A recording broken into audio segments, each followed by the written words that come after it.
లక్షల రూపాయల రుణమాఫీ చేస్తామన్నారు. ఇవాళకి 100 రోజులు దాటింది.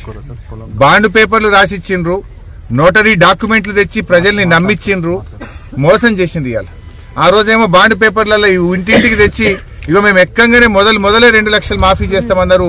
ఇవాళ 100 రోజులు దాటినా ఒక్క రూపాయి రుణమాఫీ చేసిన పరిస్థితి లేదు, ఒక అడుగు ముందుకు పడ్డ పరిస్థితి లేదు.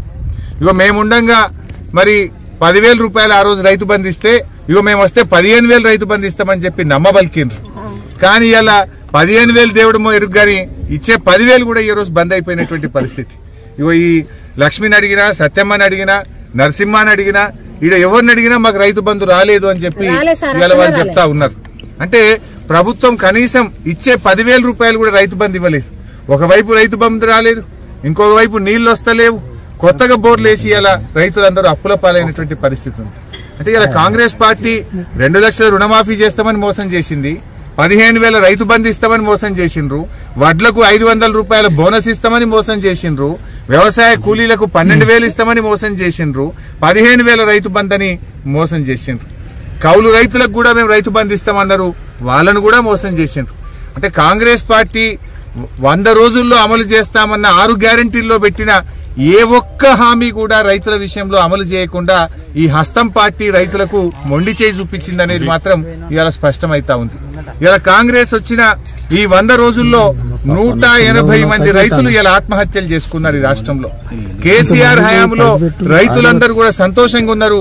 2 పంటలు పండినాయి, రైతు బంధు అందింది, కాలువలలో నీళ్లు అందినాయి, బంగారమూల పంటలు పండితే ఇలా కాంగ్రెస్ పార్టీ వచ్చిన తర్వాత నీళ్లు వస్తలేవు, కరెంటు కూడా ఇప్పుడు ఈ ఎస్టీ రైతులను అడిగితే ఎప్పుడు వస్తుందో ఎప్పుడు పోతుందో తెలుస్తలేదు, 14-15 గంటల కరెంటు కూడా చక్కగా వస్తలేదు, మోటార్లు కాలుతున్నాయి, ట్రాన్స్ఫార్మర్లు కాలుతున్నాయి అని చెప్పి ఇవాళ అక్కా చెల్లెలు చెప్తున్నటువంటి పరిస్థితి ఉంది. అంటే ఈ కాంగ్రెస్ పార్టీ వచ్చిన తర్వాత ఇలా రైతుల కష్టాలు పెరిగినాయి. కేసీఆర్ రైతు బిడ్డ గనక ఆయన ప్రతి నిమిషం రైతుల కోసం దండలాడిండు, సకాలంలో ఎరువులు ఇప్పించిండు, విత్తనాలు ఇప్పించిండు, కరెంట్ ఇప్పించిండు, కాలువ నీళ్లు ఇచ్చిండు, రైతు బంధు ఇచ్చిండు, రైతు బీమా ఇచ్చిండు, ఇచ్చిన మాట నిలబెట్టిండు కేసీఆర్. కానీ కాంగ్రెస్ పార్టీ రైతులకు ఇచ్చిన ఏ ఒక్క హామీ కూడా అమలు చేయకుండా అడుగడుగున రైతులకు మోసం చేసిండ్రు. ఇలా రాష్ట్ర వ్యాప్తంగా దాదాపు 20 లక్షల ఎకరాల్లో పంట ఎండిపోయింది, వడగళ్ల వానబడి లక్షలాది ఎకరాల్లో పంట నష్టం జరిగింది. ఈ ముఖ్యమంత్రి గారికి గాని ఈ మంత్రులకు గాని కనీసం రైతుల్ని ఓదార్చే ఓపిక లేదు. 180 మంది రైతులు చనిపోతే ఒక్క మంత్రి కూడా పోయి ఇప్పటిదాకా ఒక రైతును పరామర్శించిన పాపాన పోలేదు. ముఖ్యమంత్రి ఏమో ప్రతిపక్ష నాయకుల ఇళ్లకు పోయి పార్టీలకు తెచ్చుకున్నానికి ఆయనకు టైం దొరుకుతా ఉంది. గేట్లు తెరిచినా అని మరి గెలిచిన ఎమ్మెల్యేలను గుంజుకపోయే ప్రయత్నం చేస్తుండు, మా బీఆర్ఎస్ పార్టీ లీడర్లను ఇళ్లకు పోయి గుంజుకపోయే ప్రయత్నం చేస్తుండు. కానీ ఇవాళ రైతులు పిట్టల్లాగా రాలిపోతా ఉంటే, చచ్చిపోతా ఉంటే ఒక ముఖ్యమంత్రి రాడు, ఒక మంత్రి రాడు, కనీసం పరామర్శించరు, ధైర్యం చెప్పరు, గా నీళ్ళు ఏ శాత కాదు. నేను మొన్న ఎప్పుడో చెప్పినా మేము గేట్లు తెరిస్తే అందరు మా పార్టీలో చేస్తారు. నువ్వు తెరవాల్సింది గేట్లు రాజకీయ పార్టీల కోసం కాదు, ప్రాజెక్టుల గేట్లు తెరువు, రైతుల పొలాలు కాపాడు, రైతులకు నీళ్ళు ముఖ్యమంత్రి అంటే ఆయన చీమ గుట్టినట్టు కూడా లేదు. ఆయన నీళ్ళిచ్చి ఇలా పంటలు కాపాడాలి. ఇలా ఈ ప్రభుత్వం తక్షణమే స్పందించి రైతులకు ఎకరానికి 25,000 రూపాయల నష్టపరిహారం ఇవ్వాలి. ఎక్కడైతే ప్రభుత్వ వైఫల్యం వల్ల, ప్రభుత్వమే పట్టించుకోకపోవడం వల్ల రైతులకు నష్టం జరిగిందో ఎకరానికి 25,000 రూపాయలు ఇచ్చి రైతుల్ని కాపాడాలి. నాటకాలు ఆడుతున్నారు, ఈ నాటకాన్ని ప్రజలు గమనించాలి. మొన్న జరిగిన ఎన్నికల్లో మేము ఇచ్చిన మాట ప్రకారం ప్రజలకు అన్ని రకాలుగా సహాయంగా నిలబడి ఒక విశ్వాసాన్ని కల్పించి స్వేచ్ఛాపూరితమైన వాతావరణంలో పరిపాలన అందిస్తున్నాము. రాబోయే పార్లమెంట్ ఎన్నికల్లో కాంగ్రెస్ను దొంగదెబ్బ తీయడానికి వీళ్ళిద్దరు కలిసి ఆడుతున్న నాటకము. ఒకవేళ ఇది నాటకం కాకపోయిన ఉంటే చంద్రశేఖరరావు గారు ఎందుకు ఇంతవరకు స్పందించలేదు? కూతురును అరెస్టు చేస్తే తండ్రిగానైనా స్పందించాలి. ఒకవేళ అలా స్పందించినప్పుడు శాసనమండలి సభ్యురాలను, పార్టీ సభ్యురాలని అరెస్టు చేస్తే పార్టీ అధ్యక్షుడిగైనా స్పందించాలి. 2 విషయాలలో వారు స్పందించలేదు, పత్రికా ప్రకటన విడుదల కూడా చెయ్యలేదు అని అంటే, నిన్న మోడీ గారు వచ్చిన వారు కూడా ఈ విషయాన్ని ఎక్కడ ప్రస్తావించలేదు. తెలంగాణ రాష్ట్ర పర్యటనలో మోడీ గారు ఉన్నప్పుడే నిన్న మధ్యాహ్నం 1:20 ఈడీ అధికారులు వచ్చారు. 5:20 కవిత గారిని అరెస్టు చేశారు. 7 గంటల తర్వాత ఢిల్లీకి తీసుకెళ్ళినట్టున్నారు. అంటే పూర్తి సమాచారం మోడీ గారికి ఉన్నది కదా, ప్రధానమంత్రిగా వారి పర్యటన ఉన్నప్పుడు ఈడీ అధికారులు, ఇన్కమ్ ట్యాక్స్ అధికారులు ఒక రాజకీయపరమైన అంశంలో చర్యలు తీసుకుంటున్నంటే ఎందుకు మోడీ గారు నిన్న తన రోడ్ షోలో ప్రస్తావించలేదు? చంద్రశేఖరరావు గారు మౌనము, మోడీ గారి మౌనం వెనకాల ఉన్న వ్యూహం ఏంది? వీళ్ళు ఎందుకు వ్యూహాత్మకంగా వ్యవహరిస్తుండ్రు? అరెస్టు నేను ఖండించలేదు చంద్రశేఖరరావు గారు, అరెస్టును మోడీ సమర్థించలేదు.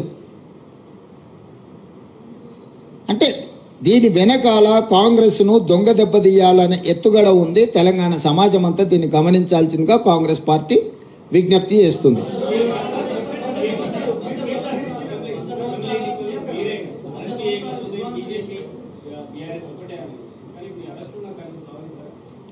నేను అరెస్టును సందర్భం, ఇద్దరు నాయకుల యొక్క స్పందన రావాలి. ఒక ఆయన ప్రధానమంత్రి, ఒక ఆయన పార్టీ అధ్యక్షుడు. ఒక ఆయన అరెస్టు చేసిండు, ఇంకొక ఆయన అరెస్టు కాబడ్డాడు. ఫస్ట్ వాళ్ళిద్దరు బయటకు వచ్చి వాళ్ళ విధానం ఏందో మాట్లాడమనుండ్రి.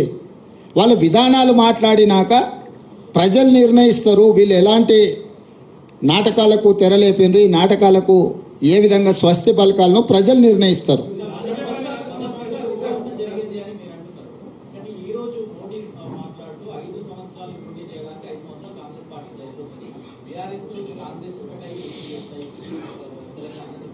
ఇప్పుడు నేనేమంటున్నానంటే 10 సంవత్సరాలు ప్రధానమంత్రిగా ఉన్న మోడీ గారు ఇట్లాంటి చౌకబారు ప్రకటనలు చేయడం వారి స్థాయికి తగదు. వారు 12-13 సంవత్సరాలు ముఖ్యమంత్రిగా ఉన్నారు, 10 సంవత్సరాలు ప్రధానమంత్రిగా ఉన్నారు. నరేంద్ర మోడీ గారు, మోడీ గారి మోడల్ అంటే ప్రజలకు ఏం చేసిండో వివరించి ఈ 10 సంవత్సరాల నా ప్రోగ్రెస్ రిపోర్ట్ ఇది, ఈ ప్రాతిపదికన మాకు ఓట్లు వేయండి అని తెలంగాణను అడగాలి. తెలంగాణ రాష్ట్ర ఏర్పాటుని అవహేళన చేసి కాంగ్రెస్ పార్టీ పార్లమెంటు తలుపులు మూసి నిర్బంధించి తెలంగాణ బిల్లు ఆమోదించి రాష్ట్రాన్ని ఏర్పాటు చేసిండ్రు.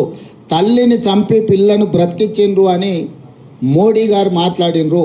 అంటే తెలంగాణ రాష్ట్ర ఏర్పాటు ప్రక్రియనే అవహేళన చేసి చట్టసభలలో మాట్లాడి రాజ్యసభలో, లోక్సభలో తెలంగాణను అవమానించిన మోడీ గారికి తెలంగాణ రాష్ట్రం గురించి మాట్లాడడానికి, తెలంగాణ అనే పదం పలకడానికి కూడా వారికి అర్హత లేదు. ఓట్లు అడగడం చాలా దూరం. ఈరోజు బీజేపీ నాయకులు ఎవరైనా సరే 10 సంవత్సరాల అవినీతి మీద ఎందుకు చర్యలు తీసుకోలేదంటే సమాధానం లేదు. ఈ లిక్కర్ కేసు కూడా ఢిల్లీలో నమోదైన కేసు, ఢిల్లీ ప్రభుత్వానికి వ్యతిరేకంగా నమోదైన కేసు. చాలామందిలో కల్వకుంట్ల కవిత గారు ఒకరు. కానీ తెలంగాణ రాష్ట్ర ప్రభుత్వం 10 సంవత్సరాల నుంచి పాల్పడ్డ అవినీతి మీద ఒక్క కేసు అయినా ఎందుకు నమోదు చేయలేదు? బీజేపీ నాయకులు ఈరోజు సమాధానం చెప్పగలరా?